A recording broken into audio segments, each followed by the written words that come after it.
आज हम लोग देखते हैं क्या एक क्लास 12 पढ़ने जा रहे हैं। ठीक है, तो इससे पहले हम लोग क्या ख़त्म किए थे।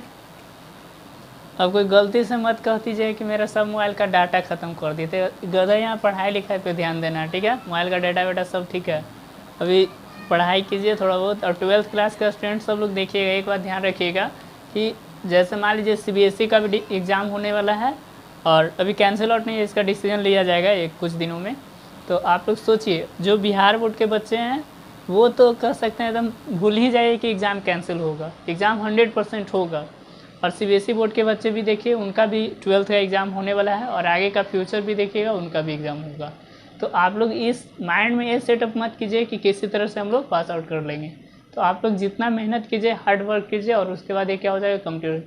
देखिए अब हम लोग क्या होता है ना, जैसे एक्सरसाइज हम लोग क्या पढ़ने जा रहे हैं, एक्सरसाइज 5.4 सॉरी 5.4 हाँ 5.4 12th क्लास में स्टार्ट है। वो एक्सपोनेंशियल फंक्शन स्टार्ट है। और एक्सपोनेंशियल फंक्शन के अकॉर्डिंग जैसे मान लीजिए 5 क्वेश्चन इससे पहले वाले वीडियो में बता दिया गया है और 5 के बाद आगे जो भी आएगा उसको हम इस वीडियो में कंटिन्यू कर रहे हैं। तो अब देखिए इसी तरह से वीडियो पे आप कंटिन्यूअस बनने के लिए वीडियो को लोग देखते हैं और लाइक करना ही भूल जाते हैं। तो ये मत भूलिएगा, जैसे मान लीजिए हम लोग थोड़ा बहुत मेहनत कर रहे हैं, लाइक करना भी आपका फ़र्ज़ बनता है। और जो नए होंगे इस चैनल पे, उस चैनल को सब्सक्राइब भी कर सकते हैं, ताकि इससे जो भी अप टू डेट आएगा वो आपके पास रिसेंट मतलब फास्ट सबसे पहले आपके पास नहीं जाएगा, सोच लीजिए, ठीक है। और किसी के पास नहीं जाएगा। तो स्टार्ट हम लोग करते हैं बिना बात बनाए हुए। एक्सरसाइज कितना नंबर 5.4। अब ये जो देखते हैं क्या 5.4 जो चल रहा है वो समझिएगा। एक्सरसाइज नंबर 5.4 NCERT के अकॉर्डिंग देखिएगा, क्लास 12 गौर से समझिए। ये जो क्लास 12 NCERT और एक्सरसाइज नंबर 5.4 है। क्या है 5.4 मतलब 5.4 ही है ना जी, हाँ 5.4 है, थोड़ा और डाउट हो जाता है तो इसके कारण बोल रहे हैं।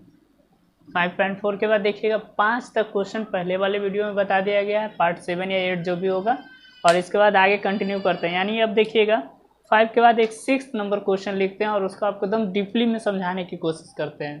तो देखिए एकदम लास्ट तक आप लोग वीडियो को बने रहिए, क्योंकि मान लीजिए बीच बीच में कुछ हम ऐसा चीज़ भी बता देते हैं ताकि आपको वो ज़रूरी होता है, और आप लोग लास्ट तक नहीं देखिएगा, बीच में वो इंपॉर्टेंट पॉइंट आपका छूट जाएगा, फिर हमारे ऊपर रिस्क मत लगेगा कि सर आप बताया नहीं, ठीक है।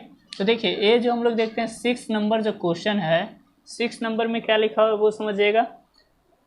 EX प्लस EX स्क्वायर है। मान लीजिए कोई फंक्शन दिया हुआ है e का power x plus EX square है, और प्लस में क्या लिखा हुआ है EX क्यूब। कहाँ तक दिया हुआ है इस तरह से देखिएगा, EX का पावर 5 तक है। कितना तक है, डॉट डॉट करके लिखा हुआ है EX का पावर 5 है, इतना दिया हुआ है ना जी। अब देखिए इसको हम बनाने की कोशिश करते हैं। अच्छा एक बात बताओ, 1 है 2 है 3 है, तो बीच में क्या होगा, बीच में 4 होगा। यानी इसको हम और भी लिख ले डिप्टी में, तो ऐसे इसको हम लोग लिख सकते हैं y इक्वल टू e का power x plus EX square plus EX cube. अब बीच में 3 तक है तो 3 के बाद 5 आता है ना, 3 के बाद 4 आता है, ठीक है। अब बच गया कौन, EX5। मतलब इसको ऐसे लिख सकते हैं, किसी को इसमें दिक्कत नहीं होना चाहिए। कैसे लिखे, तो मान लीजिए EX है तो EX के पावर 2 है, देखिए बढ़ते जा रहा है, कहाँ तक बढ़ गया 5 तक। यानी इसका मतलब है कि 3 है तो बीच में 5 4 होगा, इसमें कोई डाउट नहीं होना चाहिए किसी को। क्लियर हो गया कैसे, क्योंकि EX है EX स्क्वायर है EX क्यूब है, और कहाँ तक EX का पावर 5 है। तो आप सोच कर देखिए कि EX लिखा हुआ है EX स्क्वायर हो गया EX क्यूब, तो बीच में जो डॉट डॉट था इसका मतलब है कि EX का पावर 4 होगा ना जी।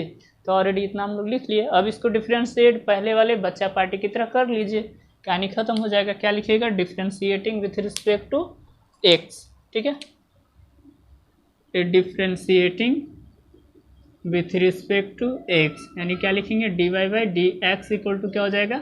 अच्छा एक बात बताइए इसमें बाहर में EX का डिफ्रेंशिएशन क्या होता है, EX होता है, EX का तो EX नहीं होता है, आपको बताए ही थे। और नहीं होगा तो लिख लीजिए फॉर्मूला यहाँ पे कि अगर डिफ्रेंशिएशन EX का करना है तो EX का डिफ्रेंशिएशन EX ही होता है। अच्छा अब EX स्क्वायर है तो इसका तो EX स्क्वायर होगा, लेकिन अभी अब x स्क्वायर का होगा। सोचिए एक बात बताइए, EX का तो EX लिख लिए और इंटू में देंगे और क्या लिखेंगे, अभी एक्स स्क्वायर का करेंगे ना, तो आप एक फार्मूला पढ़ कर आए थे कि डी एक्स का पावर n रहता है तो पावर आगे आता है और पावर एक घट जाता है। तो देखिए अभी ई इसका हुआ था, अब ये वाला पार्ट का होगा तो पावर आगे आएगा, घटेगा तो कितना हो जाएगा, 2 में से एक जाएगा तो एक बचेगा, यानी 2 - 1 1 लिखे या ना लिखे कोई दिक्कत नहीं है। और प्लस का साइन नहीं, अभी इसका हुआ अब इसका करेंगे तो ई एक्स का क्या हो जाएगा, ई एक्स क्यू हो जाएगा, क्योंकि एक्स का पावर जो भी रहेगा हम लोग उसको बदलते नहीं हैं, तो ई एक्स क्यू का ई एक्स क्यू लिख दिए। अब इसका बात बताइए, अब एक्स क्यू का करेंगे, किसका करेंगे, एक्स क्यू का। तो एक्स क्यू का पोस्टमार्टम कर रहे हैं तो देखिए क्या हो जाएगा, पावर आगे आएगा पावर एक घट जाएगा। 3 देखिए पावर आगे आया पावर एक घटा, तो 3 आगे आया, 3 में से एक जाएगा तो 4 हो जाएगा कि 2 बचेगा, तो 2 लिख दिए, कहानी खत्म हो गया। अब इसी तरह से कंटिन्यू अब इसका कर रहे हैं, तो देखिए यहाँ पे लिख दे रहे हैं प्लस का साइन दे करके, चूँकि वहाँ पे लिखा हुआ है ऑलरेडी। देखिए इसको अलग कलर कर देते हैं, देखिएगा। अब इसके बाद इसका कर रहे हैं डिफ्रेंशिएशन, तो गौर से समझिएगा। प्लस में साइन दे रहे हैं ई तो एक्स का पावर 4 है तो ये बदलेगा नहीं, इसको लिख दिए, इंटू का साइन दीजिए।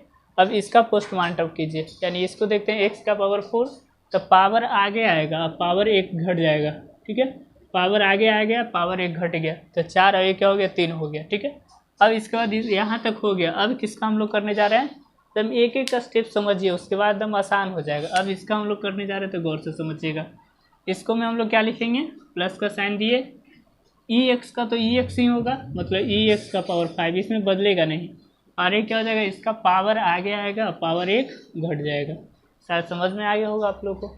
अब इसको क्या करना है कि अरेंज करके सिर्फ लिख देना है, अरेंज का मतलब सजा करके, यानी क्या लिखेंगे इसको, d y by d x equal to e x और प्लस 2x को आगे लेकर के आइए, और ई एक्स स्क्वायर और प्लस क्या कर लेंगे 3x स्क्वायर को आगे लेकर आइए, ई एक्स क्यू और प्लस में क्या कर लिए, देखिए 4x क्यू और इंटू क्या लिखेंगे, ई एक्स का पावर 4 प्लस क्या करेंगे देखिएगा 5x का पावर 5 और ई एक्स का पावर 5, एक क्या हो गया, कम्प्लीटली आंसर हो गया। शायद आप लोग को समझ में भी आ गया होगा। एकदम एक एक का स्टेप करके समझिए, उसके बाद हम आसान हो जाएगा। और एनसीईआरटी का जैसे घोर करके पीता है ना, वैसे घोर करके आप लोग पी लीजिए। 12th क्लास के बच्चों के लिए बोल रहे हैं, क्योंकि एनसीईआरटी का डायरेक्ट आपको दे देता है एग्जाम में, और इसका आप लोग हो सकता है तो एग्जाम्पल भी बना लीजिएगा, वो ठीक रहेगा। तो 6 नंबर माने कंप्लीट हो गया। 6 के बाद अब 7 में आते हैं, ठीक है, देखिएगा 6 के बाद क्वेश्चन नंबर 7।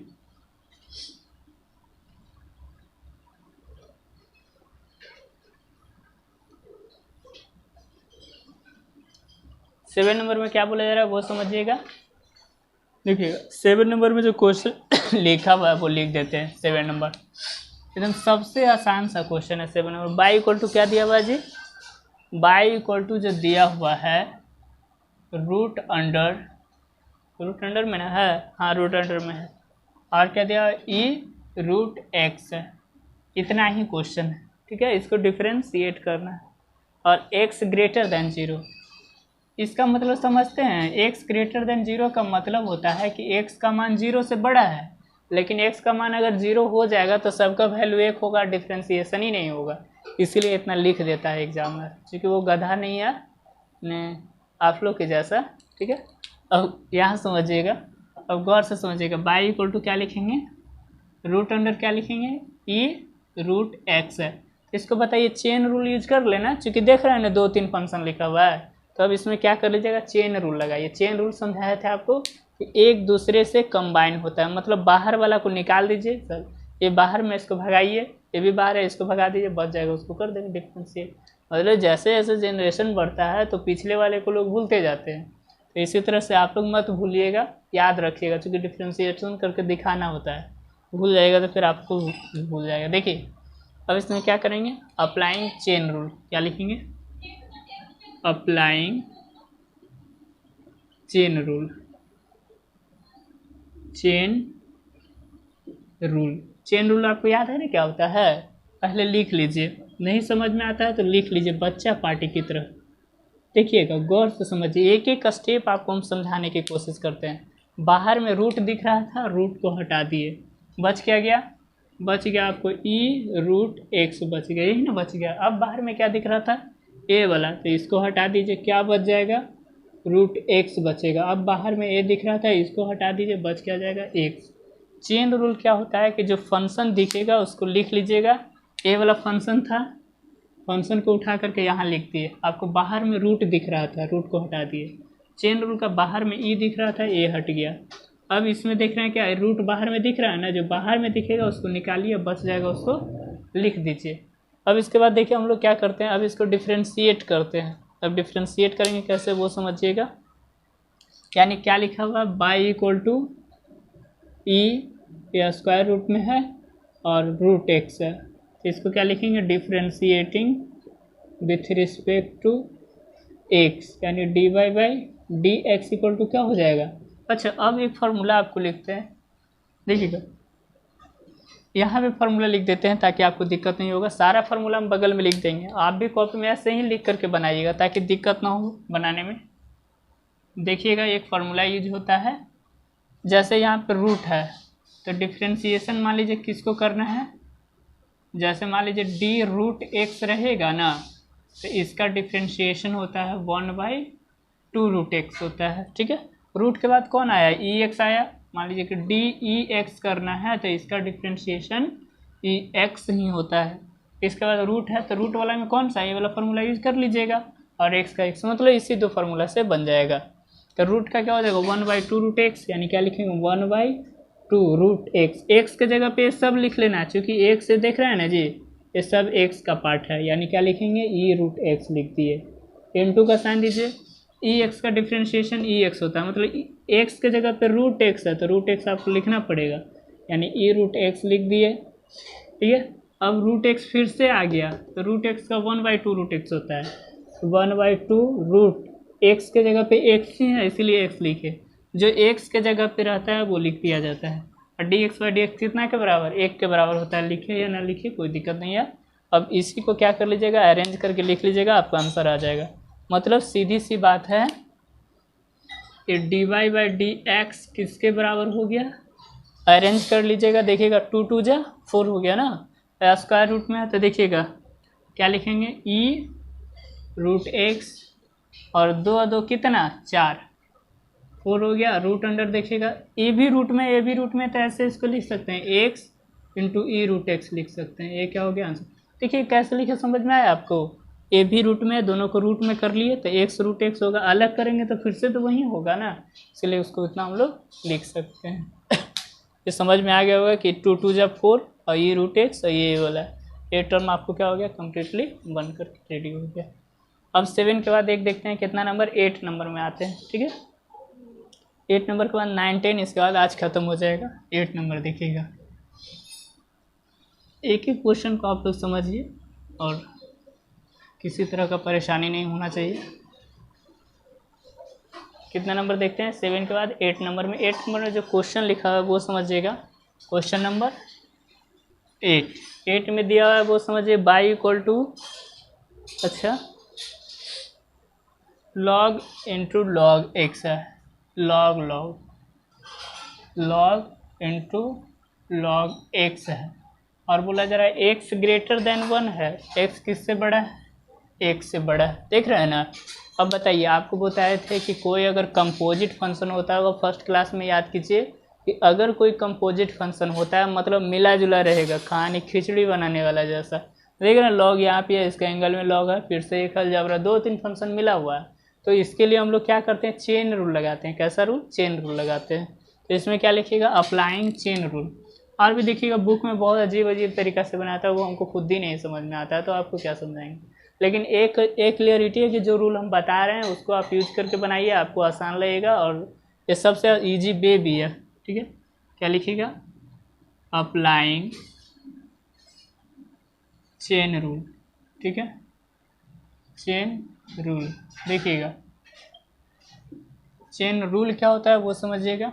अब चेन रूल में देखिएगा सबसे फर्स्ट पॉइंट आपको बताया थे, जो फंक्शन लिखा होता है उसको लिख लीजिए, log इंटू log x। तो ये देखिए बाहर में log हट गया, एक log x, अब बाहर में x, ये क्या बच गया, x बच गया। अब इसी को हम लोग रेड कलर से दिखाते हैं कि कैसे किए वो समझिएगा। अच्छा, इसमें बाहर आपको लॉग दिख रहा था ना, लॉग को हटा दिए। अब इसमें बाहर में क्या दिख रहा है, लॉग दिख रहा है, अब हट गया, बच क्या गया, एक्स बच गया। अब इसी तरह से अब क्या करते हैं, इसको डिफ्रेंशिएट करते हैं। तो जैसे मान लीजिए बाई इक्वल टू दिया हुआ है, बाई इक्वल टू दिया है लॉग इंटू लॉग एक्स है।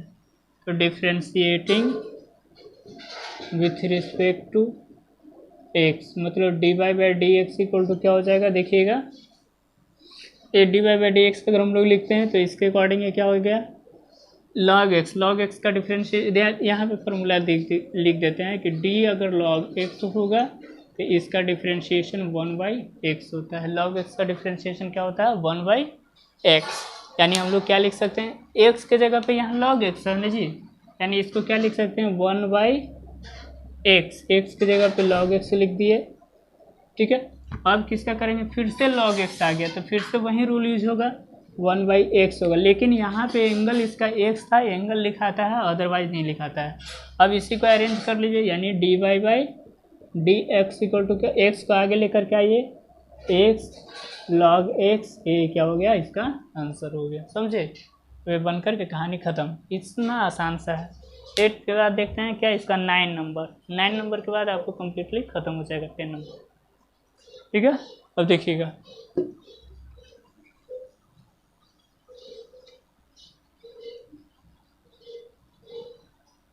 8 के बाद कौन सा 9 नंबर क्वेश्चन देखते हैं। 9 नंबर में जो लिखा हुआ है इसका 9 नंबर बाई इक्वल टू क्या दिया, बाई इक्वल टू दिया वो समझिएगा cos x y log x है, एक कॉस एक्स और वाई क्या है, लॉग एक्स। अच्छा एक बात बताइए, आपको क्वेश्चन रोल स्टार्टिंग में इसका फर्स्ट वीडियो जो था एक्सरसाइज एक्सपोनेंशियल फंक्शन का, वहाँ बताए थे कि अगर दो फंक्शन डिवाइड में हो, क्या हो, डिवाइड में हो, मतलब इसको u मान लीजिए और नीचे वाला को क्या मान लीजिए, v मान लीजिए, ठीक है। इसको u मान लीजिए और इसको v मान लीजिए। तो अगर दो फंक्शन डिवाइड में होता है तो उसमें कौन सा रूल लगता है, कोसेंट रूल, यानी उसका एक फार्मूला होता है। जैसे आपको बताए थे कि एक अगर मान लीजिए डी यू बाई वी होगा तो इसका जो डिफ्रेंशिएशन होता है, नीचे वाले को बाहर निकालते हैं d u by d x, अब माइनस का साइन देते हैं और u और d v by d x और डिवाइडेड बाई क्या लिखेंगे, वी स्क्वायर लिखेंगे। ये फार्मूला ऑलरेडी फर्स्ट क्लास में ही बताए थे और इस चैप्टर के स्टार्ट होने से पहले भी बताए हैं, तो इसको आप लोग मिस मत कीजिएगा। ये ऑलरेडी फार्मूला होता है, आप फार्मूला पे पुट कीजिए, आपका आंसर आ जाएगा। यानी अब क्या लिखा हुआ है वो समझिएगा, इसमें चेन रूल नहीं लगेगा। यानी बाई इक्वल टू क्या दिया हुआ है, कॉस एक्स और बाई लॉग एक्स है। क्या करेंगे, differentiating with respect to x, यानी d y by d x, और क्या हो जाएगा देखिएगा, भी नीचे वाले को बाहर निकालेंगे, बाहर निकाल लिए, डिफ्रेंशिएट किसको करना है, कॉस एक्स को, अब माइनस का साइन दिए, यू को बाहर निकालना है, मतलब कॉस एक्स को बाहर निकालना है, डिफ्रेंशिएट किसको करना है, लॉग एक्स को, डिवाइडेड बाई क्या होता है, डी वी स्क्वायर, भी मतलब लॉग एक्स का होल स्क्वायर। अब इसी को सजा लीजिए, आंसर आपका आ जाएगा, कहानी खत्म हो गया। यानी ये क्या लिखा हुआ है, d y by d x equal to, अच्छा लॉग एक्स है तो लॉग एक्स का तो कुछ करना नहीं है, लॉग एक्स लिख दिए। अच्छा कॉस एक्स का डिफ्रेंशिएशन माइनस साइन एक्स होता है तो माइनस आगे लगा दिए और साइन एक्स लिख लिए।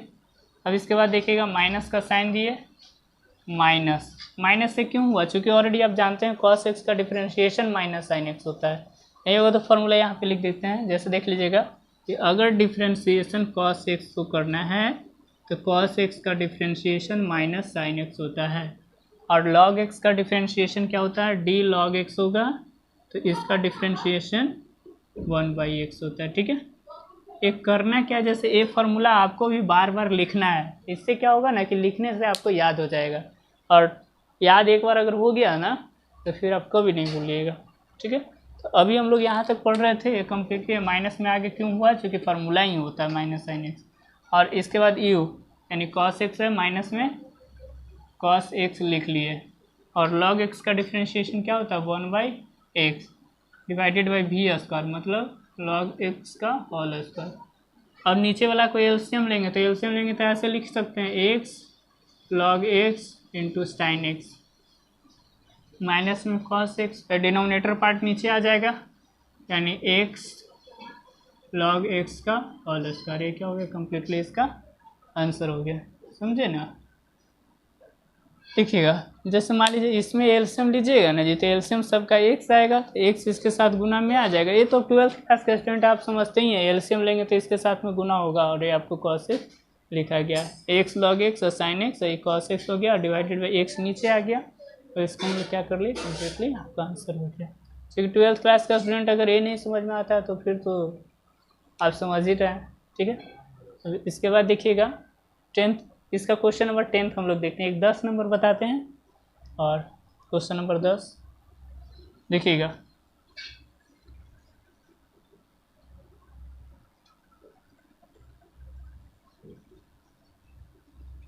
नाइन खत्म हो गया, 9 के बाद 10 नंबर क्वेश्चन, इसके बाद ये चैप्टर आज खत्म हो जाएगा। आप लोग सोचिएगा, इसी तरह से आपको समय से पहले सिलेबस आपको कंप्लीट करवा दिया जाएगा। खाली पैसेंस रख के पढ़ते रहिए और इस चैनल को छोड़िएगा नहीं, क्योंकि मान लीजिए एक बार प्रॉमिस किए हैं तो कंप्लीट तो करेंगे ही। यानी बाई इक्वल टू क्या लिखा हुआ है वो समझिएगा, 10 नंबर बाई इक्वल टू क्या लिखा हुआ है वो समझिएगा। बाई इक्वल टू जो लिखा हुआ है cos log x, क्या लिखा हुआ है, cos into log x plus e x है, क्या लिखा हुआ है, cos log x plus e x, और बोला जा रहा है ना x ग्रेटर देन 0। इसका मतलब क्यों होता है समझते हैं, बोल देता है कि x का मान 0 से बड़ा है, अगर 0 होगा तो कहानी सब चौपट हो जाएगा, समझे ना, सब चौपट हो जाएगा।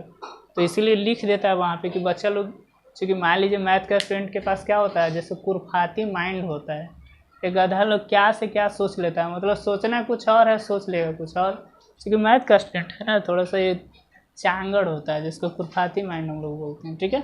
इसीलिए बोलता है नहीं भाई लिख दो, नहीं तो पागल है, कुछ भी कर सकता है। x ग्रेटर देन 0 मतलब हम लोग क्या लिखे, इतना लिख लिए ना। अब इसके बाद देखिएगा, इसमें अब इसको क्या कर लीजिएगा, डिफ्रेंशिएट, ऐसे इसमें चेन रूल लगाने के लिए समझ लीजिएगा, इसमें क्या कर लीजिएगा, applying chain rule. Chain rule होता क्या है वो समझिएगा, cos log x plus e x है। अच्छा, बाहर में क्या दिख रहा था, ए दिख रहा था, अब इसी को ऐसे लिख सकता है ना। तो देखिएगा एक cos इंटू लॉग एक्स है ना जी, अब इसको बाहर में था, इसको हटा दिए, बच क्या गया, जैसे देखिएगा log x, अब प्लस में क्या लिखा हुआ है ई एक्स, तभी इसको क्या करेंगे, एक बार log x को कर लेंगे और x पर किसको कर लेंगे, ई एक्स को डिफ्रेंशिएट कर लेंगे, ठीक है। अच्छा, अब हम लोग क्या करते हैं, बनाने की कोशिश करते हैं। बाई इक्वल टू जो दिया हो, देखिए लिखने से क्या होता है ना, लिखने से आपको बहुत आसान हो जाता है, और गलत होने की जो संभावना होता है वो 99% कम जाता है, मतलब गलत होगा ही नहीं। 1% में गलती से इधर उधर हो गया, मतलब ध्यान वान इधर उधर चल गया तो गलती हो जाएगा, तो लिखने के कुछ लिखा जाएगा कुछ। अब इसके बाद देखिएगा क्या लिखा है वो समझिएगा, cos इंटू लॉग एक्स, अब प्लस में क्या लिखा हुआ है, ई एक्स लिखा हुआ है। अब differentiating with respect to x, मतलब d y by d x equal to क्या हो जाएगा, cos एक्स का क्या होता है डिफ्रेंशिएशन जी, फॉर्मूला बगल में लिख रहे हैं, डी cos एक्स होगा, इसका डिफ्रेंशिएशन माइनस साइन एक्स होता है, और log एक्स का क्या होता है 1/x होता है, और डी ई एक्स का डिफ्रेंशिएशन ई एक्स ही होता है। आप लोग भी क्या कर लीजिएगा, ये ऐसा लिखना भूलिएगा मत, क्योंकि एग्ज़ाम में अगर ऐसा आप लिखते हैं तो आपका फुल मार्क्स मिलेगा। क्यों मिलेगा, क्योंकि एग्जामिनर समझेगा कि आप इस बात से सहमत हैं और आप इसके बारे में काफ़ी अच्छा जानकारी रखते हैं। तो ऐसा मत कीजिएगा कि फार्मूला इसे जैसे लिखते हैं वैसे ही आप भी एग्ज़ाम में बनाइएगा, तब आप फुल मार्क्स ऑब्टेन कर सकते हैं, एकदम कर सकते हैं 100 में। बहुत सारे स्टूडेंट 97 मार्क्स तक पहुंच चुके हैं, तो आप लोग मेहनत कीजिएगा तो 97 भी पार कर सकते हैं, कोई बड़ी बात नहीं है। तो कम से कम जैसे बताते हैं वैसे बनाने की कोशिश कीजिए, मतलब एक्स्ट्रा दिमाग आप लगा लीजिएगा, पढ़ा रहे हैं तो उसके बाद आपको एक्स्ट्रा दिमाग लगाना ही है। तो cos x का डिफ्रेंशिएशन क्या होता है, माइनस साइन एक्स होता है। क्या लिखेंगे, माइनस साइन एक्स के जगह पे क्या है, log x plus e x है, ठीक है। अब log x का डिफरेंस ये देखिए इंटू में लिख लीजिएगा, ये इंटू में आएगा, log x का 1/x और ई एक्स का क्या हो जाएगा, ई एक्स ही होगा। अब यहाँ तक क्लियर हो गया होगा। अब क्या कर लीजिएगा ना, ये अलग अलग है, गुना कर लीजिए, इसके बाद ये आपको क्या हो जाएगा। एक बात देखिएगा, ये इसका एंगल में है, मतलब कि ये गलती से गुना मत कीजिएगा, क्योंकि ये वाला जो पोर्शन आप देख रहे हैं ये साइन का एंगल में है, तो एंगल कभी नहीं बदलता है, जो एंगल में रहेगा वो वहीं रहता है। मतलब देखिए यहाँ पे लिख दे रहे हैं, ठीक है, यानी ये डी वाई बाई जो डी एक्स होगा 1/x से गुना कर रहे हैं, तो क्या हो जाएगा -1/, नहीं तो यहीं तक भी छोड़ सकते हैं, इसमें कोई दिक्कत नहीं है, नहीं तो गुना करके किताब में देता होगा तो कर लीजिएगा, क्योंकि हमको तो आंसर मालूम है नहीं क्या किताब में आंसर देता है। क्या लिखा हुआ है, sign log x plus e x है, ठीक है। और अब इसी को हम लोग ई एक्स से करते हैं, तो माइनस में क्या लिखेंगे, ई एक्स क्या है जी, यहाँ पे नीचे लिख दे रहे हैं, ठीक है, माइनस में ई एक्स, और ये क्या लिखा हुआ है, साइन log x और प्लस में ई एक्स, ठीक है। ये कम्प्लीटली इसका क्या हो गया, आंसर हो गया, ठीक है। या तो आप यहीं तक छोड़ सकते हैं, कोई दिक्कत नहीं, लेकिन आगे भी बना दीजिएगा, तो इसमें कोई आपको पहाड़ टूटने वाला है नहीं। तो एक्सरसाइज 5 पॉइंट आपको कंप्लीट हो गया। और अगला जो वीडियो आने वाला लॉगरिथमिक है, उसमें आपको काफ़ी डीपली में बताएंगे, जैसे वहाँ पे सिंपल लॉग, जनरल लॉग का एकदम डीपली में आपको बताएंगे कि लॉग होता क्या है। जैसे मान लीजिए कार्बन डेटिंग प्रोसेस, साइंटिस्ट लोग होते हैं, किसी का जैसे मान लीजिए कार्बन डेटिंग प्रोसेस के अकॉर्डिंग, जैसे कोई कार्बन होता है, जैसे वुड की बात करते हैं, लकड़ी की बात करते हैं, या तो कोई ऑब्जेक्ट होता है जो बहुत दिन से रखा पड़ा है, उसमें कितना समय से वो रखा हुआ है, उसका एज क्या है, इसका जानकारी करने के लिए लॉग पढ़ना बहुत ज़रूरी है। तो आपको केमिस्ट्री में भी इसका एप्लीकेशन होता है, लेकिन यहाँ पे हम आपको बताएंगे कुछ वैल्यू। तो ये सब अगले क्लास आप लोग मिस मत कीजिएगा। और इसी तरह से आप लोग क्या हुआ, बने रहिए ताकि किसी तरह का दिक्कत नहीं हो। और आज के लिए इतना ही। Best of luck to all of you. Thank you to everybody.